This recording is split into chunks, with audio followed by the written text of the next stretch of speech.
Isang magandang Sabado po ng umaga sa ating lahat. Ako po ay nagpapasalamat sa ating Panginoon at nagising po tayo muli sa isang umagang puno ng pag-asa.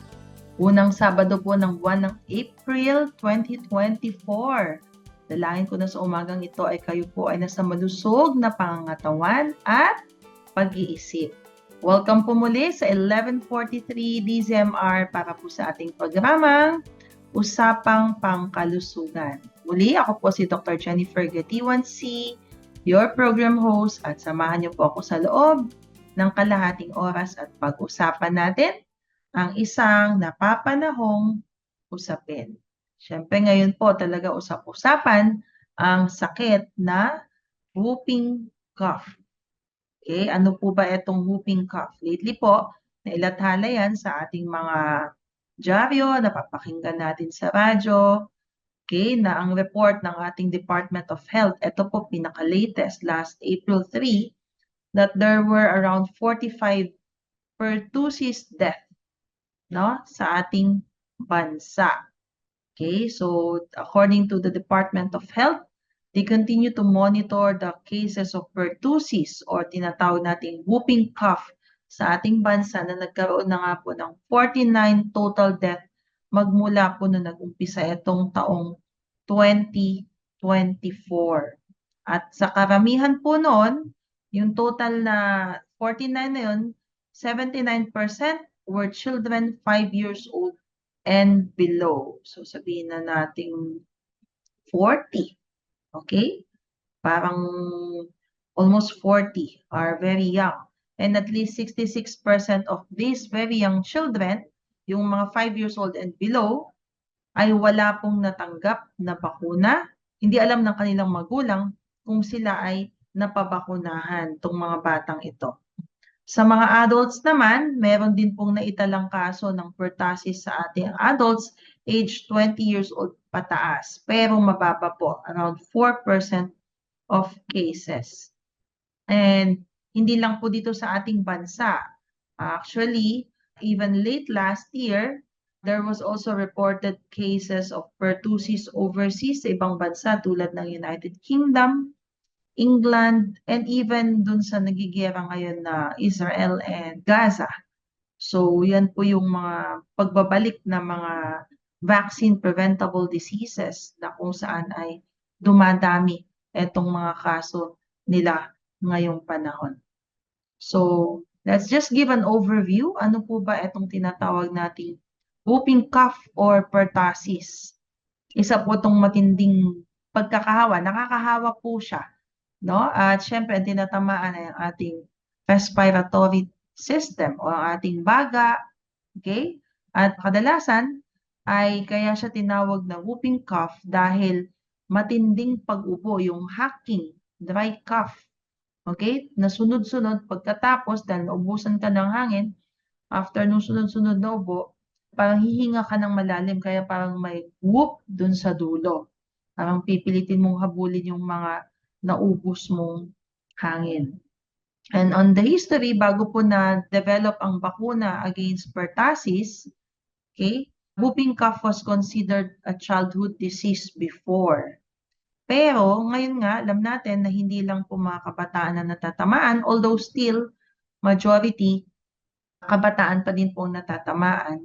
So, importante po na hindi lang ang mga babies ang pinababakunahan, even teenagers and adults. So, ang nangyari po is siguro dahil sa panahon ng pandemic, bumaba yung mga cases ng immunization.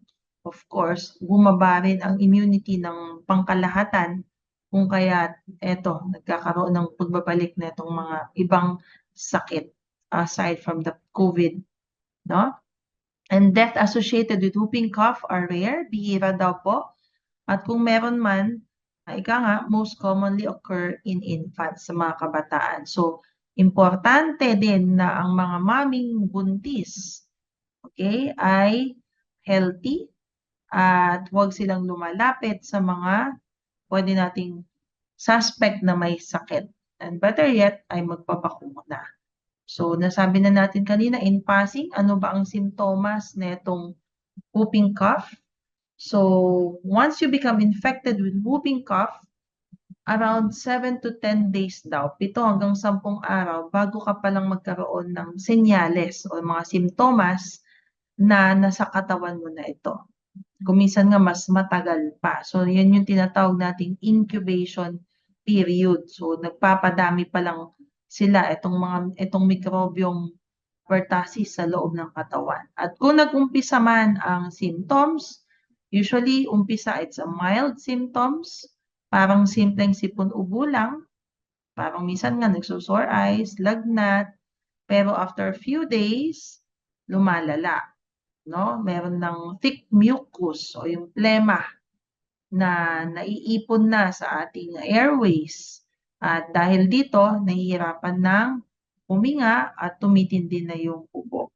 And severe and prolonged coughing attacks, pwedeng magsuka ang isang tao na may pertussis para mailabas lang niya yung mucus.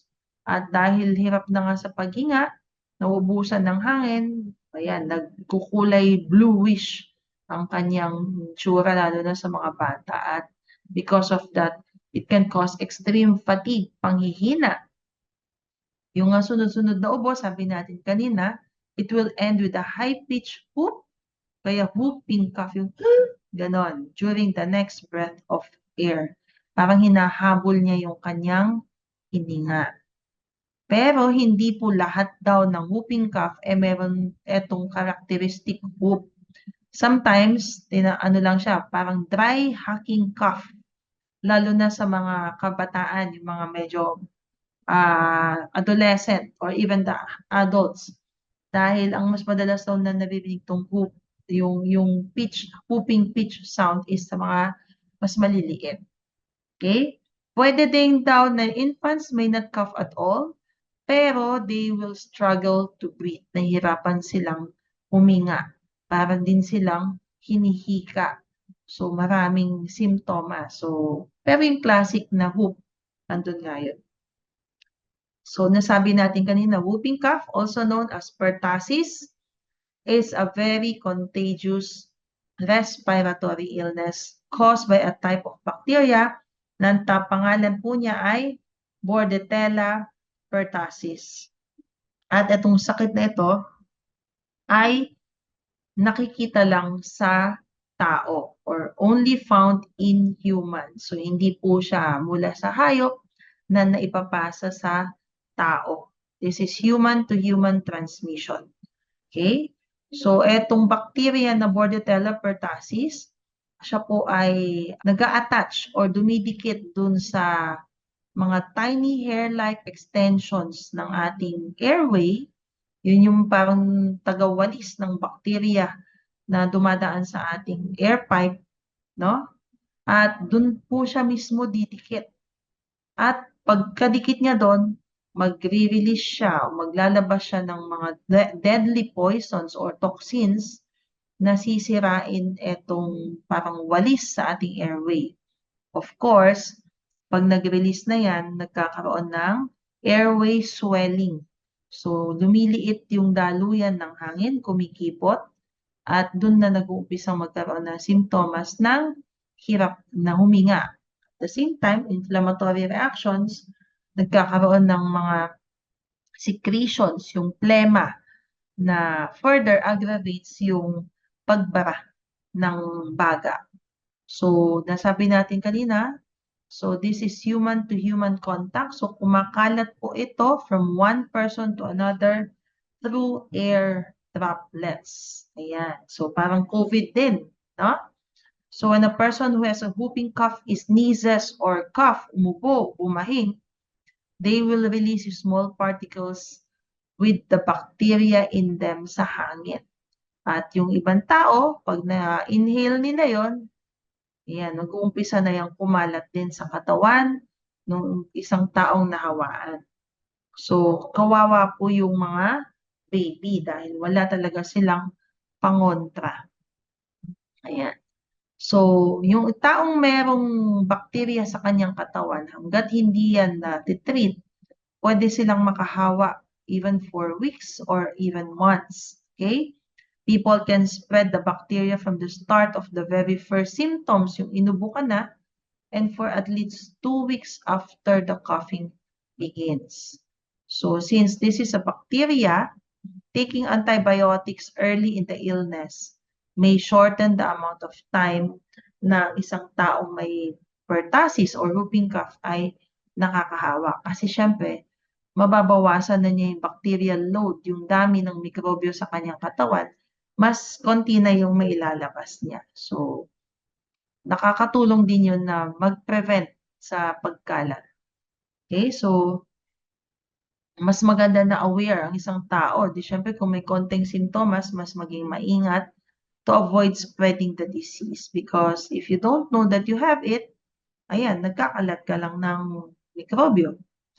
And some people will have mild symptoms. So, hindi nila alam na meron sila netong microbiome to. At the same time, because of that, they are what you call spreaders. Kung naalala nyo pa, no, nung panahon ng pandemic, no, mga super spreaders, tawag nila. Okay, so it's the same thing. Yun lang, this time, it's not the COVID virus anymore, but the old bacteria that we called pertussis or the whooping cough. Okay, so many babies who get whooping cough are infected by their siblings, mga kapatid nila, mga parents o yaya na hindi nila alam. So kung alam mo at ikaw ay may symptoms, mas maganda magpatingin, lalo na kung nararamdaman mong hindi rin talaga maganda ang iyong pakiramdam. So pagpunta sa doktor, ano nga ba ang ginagawa ng mga doktor, no? So check-up, syempre yung diagnosis, minsan mga blood test, chest x-ray, at yung ibang kinukuha na ng mga swab samples, parang COVID vaccine, COVID no? Swab test. Ayan, to check if you have that bacteria. So aware naman na tayo on how the procedure goes, di ba? Because of the COVID-19 pandemic. And for the treatment, kadalasan, of course, ang mga babies ay nako-confine. Dahil whooping cough is dangerous, no, sa mga ganitong edad. For children 5 years old and below. Nasabi natin kanina at the start, majority po ng mga mortality or mga namatay sa whooping cough, around 80% sa ating bansa nung early this year, are children 5 years old and below. So, ano yung mga signs na dapat i-confine na? If your child cannot drink liquids or eat any food, kailangan na nilang malagyan ng IV fluids or suero kasi, of course, madidehydrate si baby. And, syempre, since this is highly contagious, ayan, ina-isolate din sila pag na-confine. So, usually, nasa isolation room din sila to prevent the infection from spreading. Okay, so yung mga mas milder symptoms, they can be managed at home. Lalo na kung nakakainom naman ng gamot at nakakakain. Yeah. So the usual medications are antibiotics dahil bacteria nga po itong whooping cough to help speed the recovery. Tapos yung mga na-expose na wala naman pong symptoms, pwede silang mabigyan na tinatawag nating preventive antibiotics. Okay, so itong mga antibiotics na ito ay hindi po over-the-counter medicine. So, mas maganda po na magpakonsulta sa ating mga espesyalista, sa mga doctors, para po hindi ho tayo magkamali sa pagpapainom or even huwag tayong kaliwat kanan nagsa-self-medicate. Speaking of self-medicate, mas maganda po yung other forms of self-care that we can do pag alam natin na sa bahay natin, sa paligid natin ay meron isang taong suspected na merong whooping cough. Okay, so number 1, get plenty of rest. A cool, quiet, and dark bedroom may help you relax and rest better. Lalo na ngayong tag-init. So you're blessed kung ang iyong bahay ay well ventilated at maganda yung airflow. Ayan, para hindi naiipon yung mikrobyo sa iyong kwarto. Drink plenty of fluids. Water, juice, and soups are good choices. In children especially, watch out for signs of dehydration. Ano po itong mga signs of dehydration? Hindi na tingnan ng labi, no? Kung nagkakrak yan, dry lips. Sila baby, iyak ng iyak, hindi mapatahan. Irritable na yon. Tingnan ng kanilang diaper, hindi napupuno. So those are signs of dehydration. Okay, sunken eyeballs, dry lips, ayan. So, sa pagkain, alam natin, hirap na nga huminga. Of course, mahihirapang kumain. But at least, try to eat smaller meals. No? Pakonti-konti. This time also to avoid vomiting after coffee. So, eat smaller, more frequent meals rather than the large ones. Nasabi natin kanina, maswerte ka kung ang bahay mo ay maganda ang ventilation. So, let's hope na we can keep our air clean, free from irritants tulad ng sigarilyo, usok, alikabok, yung mga nagkagatong. Ayan. So, make sure na yung lutuan ay hindi siya nakakagambal o hindi siya nakakapasok dun sa place na kung nasan yung mga bata. Ayan. So, avoid air pollution and prevent transmission by covering our mouth, no? Washing our hands. Ayan. And a still face mask kung pwede. Ika nga. So, how can we prevent pertussis? Whooping cough, alam natin, sinabi natin, no? Highly contagious. At matagal na ito actually sa ating bansa. At naiwasan ito noon because of vaccination. So the best way still to prevent pertussis is to get vaccinated. At available po itong pertussis vaccine sa ating bansa. Sa mga babies, 0 to 1 year old, ito po ay naka-incorporate dun sa tinatawag nilang pentavalent vaccine. Nandun po yung diphtheria, tetanus, pertussis. Yun po yung DPT. Okay? At kasama na rin po dun yung HIB, Haemophilus influenza type B, and the hepatitis B. Ayan, kaya penta. Ayan, isasabay pa yung poliovirus, which is the oral vaccine. So mga babies below 1 year old, it's not an excuse po na matamaan si baby ng pertussis, except kung below 2 months old. So kasi 6 weeks pataas, ibinibigay na etong bakunang ito. And for babies, children naman, no? Younger than 7 years old, 4 to 7 years old, binibigyan pa rin po yan ng booster. Actually, 1 year old, binibigyan na ng booster. Around 4 to 7, another dose of booster shots. Beyond 7, every 5 years din po binibigyan. Ang isang buntis po ay binibigyan din po ng bakuna ng mga midwife or kanilang OBGYN to prevent infection din po. And even for senior citizens, adults, binibigyan po to. Okay? So, all ages technically ay pwedeng bigyan ng pertussis vaccines. Okay? Iba-iba lang po yung preparation available. Ayan. So, there's no excuse. Sabihin mo na, ay, hindi, pang baby lang yan. Pwedeng. Sabi nga natin, at the start, that pertussis can attack any age group. But, syempre, yung batang-bata ay because of their low immune system, sila yung talagang mahihirapan pag sila tinamaan. Nasabi din natin kanina, yung post-exposure antimicrobial prophylaxis are medicines given to someone that has been exposed to the harmful bacteria to prevent from getting sick. So, punta tayo sa ating mga doktor at magtanong kung alam natin na tayo ay na-expose para mabigyan ng dapat na antibiotics. And of course, good hygiene. Okay? CDC recommends practicing good hygiene to prevent the spread of the bacteria that cause whooping cough. So, alam naman natin yan, no? The new normal during the pandemic. Wash your hands frequently, cover when you cough and sneeze, avoid touching your face, avoid going to crowded places, and limit time in enclosed spaces. So, yung mga anak natin, iwasan natin na dinadala madalas sa mga crowded places. Regularly disinfect your home, okay? And kung ikaw nga ay may nararamdaman, isolate yourself.